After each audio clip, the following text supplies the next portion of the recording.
वो जुलूस निकाले ना कल जो पीटीआई वालों ने, तो उनकी खासी ठुकाई हुई। जी हाँ, उन्होंने कहा उन्होंने भी कुछ पुलिस से हाथापाई की जी। अब मरियम ने आज कहा बड़ी गर्जी बरसी, उन्होंने कहा मैं तो डिसिप्लिन लेके आऊंगी, इस तरह नहीं करने दूंगी जमहूरियत के नाम पर। यह वो बात दुरुस्त है आपकी, डिसिप्लिन होना चाहिए, लेकिन हमारा तो कल्चर बन चुका है ना अब। तो मेरा ख्याल है इसमें कोई लेजिस्लेट कर दे, कोई कानून साजी कर दे, अच्छा, जिसमें कोई आदाब जो है ना, यानी उसके एहतजाज के आदाब भी मुकर्रर कर दिए जाए ना, अच्छा, कि आप कहाँ जुलूस निकाल सकेंगे, कहाँ जलसा कर सकेंगे, और दफ़ा 144 नाफिज होगी तो क्या होगा, और फिर अमलाक को नुकसान पहुंचेगा या ट्रैफिक को रोका जाएगा, सड़कें रोकी जाएंगी, कहाँ तो, कर सकेंगे कहाँ तो नहीं, फिर आपको उसका क्या हर्जाना भरना होगा। ये मेरा ख्याल है कि अब ये वक्त आ गया है, जो मरियम जो है आज उन्होंने जिस तरह बड़ी मजबूत लहजे में कहा कि मैं तो डिसिप्लिन लेके आऊंगी, तो डिसिप्लिन जो है उसका तकाजा यह है कि उसके कानून साजी कर दिया ताकि डूज और डोंट्स तय हो जाए। क्योंकि हमारे यहाँ तो अब जो एहतजाज होता है ना, किसी जाब्ते कायदे के बगैर होता है।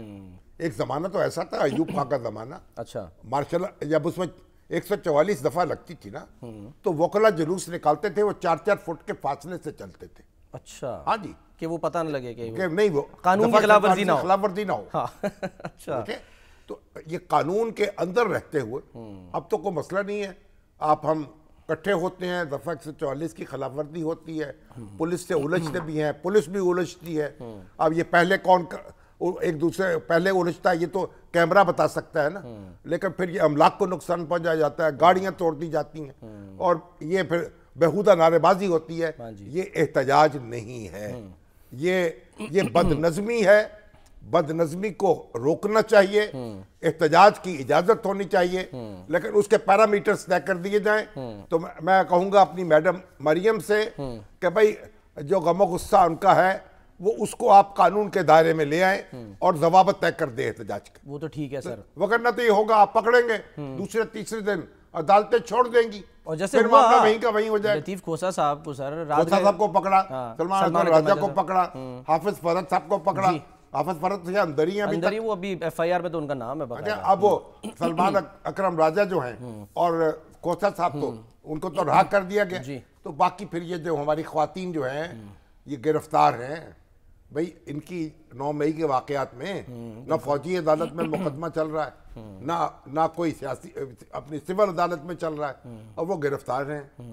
लोग जो गिरफ्तार हैं उनका भी देखा जाए, वो भी तकाजा है, उनको रिव्यू किया जाए। भाई मुकदमा इस तरह बर्दख में डाल दिया उनको आपने, ना जहन्नुम में ना जन्नत में, तो आप उनके हाल पे भी रहम करें, एक मोहब्बत का सलूक करें, उनके मामलात को भी रिव्यू करें, और जिनको पर मुकदमा चलाना है चलाएं, ठीक है, और जिन पर नहीं चलाना को रहा करें। सर लेकिन तो कमेटी बनाएं, कुछ तय कर ले, कमेटी बना के उसका जायजा ले ले। लेकिन लतीफ खोसा साहब जो हैं वो तो कुछ और ही इशारा दे रहे हैं, जरा उनकी बात सुने, वो कह क्या रहे हैं कि रमजान के बाद हम करने क्या जा रहे हैं, सुनाइए जी।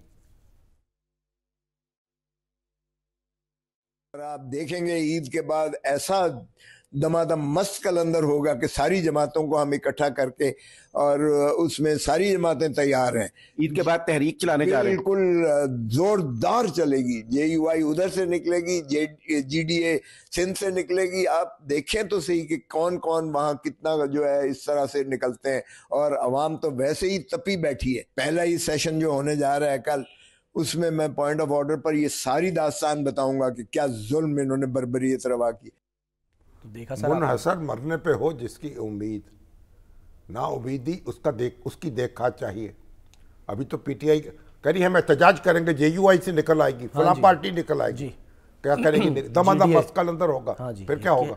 यही तो सवाल है भाई। बात यह है, आप खोसा साहब अगर MNA बनने की तौफीक आपको हो गई है, आप बुजुर्ग हैं, सारी उम्र तो पीपल्स पार्टी के साथ गुजारी, अब आखिरी उम्र में आपने अपना ये पार्टी बदली है, तो भाई अब आप इनको कुछ समझाएं, तहम्मुल का मुजाहरा करें, तहम्मुल का मुजाहरा खुद भी करें, इनको भी समझाएं, और जो दमादम मस्त कलंदर कोई नहीं हो सकता, आईन और कानून के दायरे में रहें, उसी में ताकत है।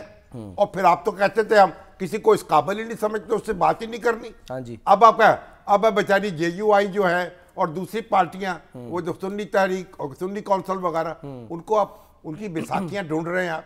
तो आपको जरूरत नहीं है, आप नज्म ज़ब्त से काम ले। जैसे मौलाना फजलुर रहमान ने लॉन्ग मार्च किया था, ठीक है ना, कुछ भी नहीं आए बैठे धरना दिया, एक गमला भी नहीं चले गए, तो कोई हंगामा हुआ ना फसाद हुआ। तो पीएनए की मूवमेंट चली इतनी बड़ी भुट्टो साहब के खिलाफ, ना कोई गमला तक नहीं टूटा, ना कोई बत्ती टूटती थी, ना कोई मसला होता। तो एहतजाज जो है वो हदूद में होना चाहिए। और खोसा साहब इतने बड़े वकील हैं, कानून की रोटी खाते हैं, कानून से माशाल्लाह उन्होंने अपनी दुनिया बनाई है। कानून हाथ में ना लें, बस कानून हाथ में ना लें, वरना कानून आपको हाथ में ले लेगा।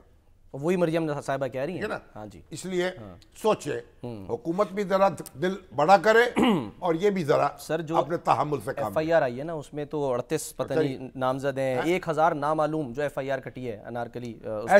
ऐसी पकड़ धकड़ जो है ना, मैं तो कहता हूँ कोई ज़ाब्ता बना दे, कानून बनाए, लेजिस्लेट करे। आज तक नहीं बना पाकिस्तान में। पकड़ धकड़ में क्या होगा, अगले दिन छुट जाएंगे, 2 दिन में, 3 दिन में, 4 दिन में जमानतें हो जाएंगी, फिर क्या होगा। बिल्कुल।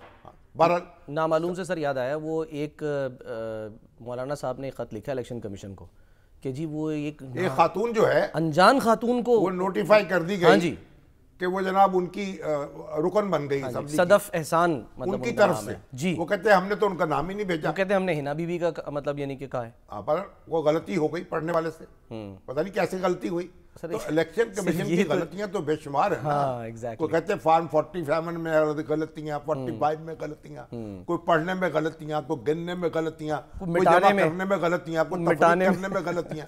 तो गलती तो है, होती है ना। चले सर, और इलेक्शन कमीशन भी तो देखे ना, इंसानों को बना हुआ है ना, गलती का पुतला है, गलती को पुतले हैं, कई इकट्ठे हो गए पुतले। तो भाई पुतलों को इकट्ठा करके उनको कहे कि आप अपनी गलतियों को दुरुस्त कर लें। वक्त है और रमजान भी आ गया।